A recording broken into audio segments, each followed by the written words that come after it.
2,30,000 మంది సైన్యం పహారా కాస్తున్న ఆ ఎన్నికల్లో కూడా 77 చోట్ల ఈవీఎంల ట్యాంపరింగ్ జరిగిందని ఆరోపణలు వచ్చాయి.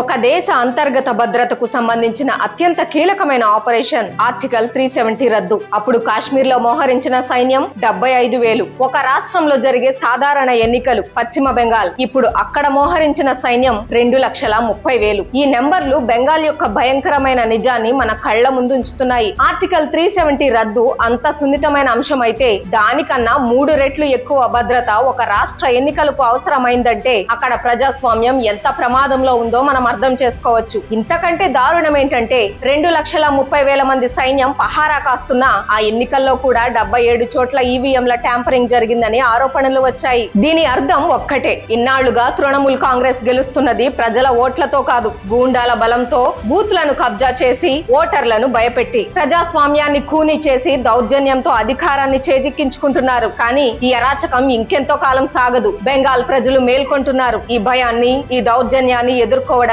సిద్ధమయ్యారు. మే 4న ఫలితాలు రాబోతున్నాయి. ఆ రోజు ఒక కొత్త చరిత్ర సృష్టించబడబోతోంది. ఈ బెంగాల్ ఫైల్స్ పై మీ అభిప్రాయం ఏంటి? బెంగాల్లో జరుగుతున్న ఈ రాజకీయ అరాచకంపై మీరేమనుకుంటున్నారో కింద కామెంట్స్ లో చెప్పండి. ఈ నిజం అందరికీ తెలియాలంటే వీడియోను షేర్ చేయండి. జై హింద్.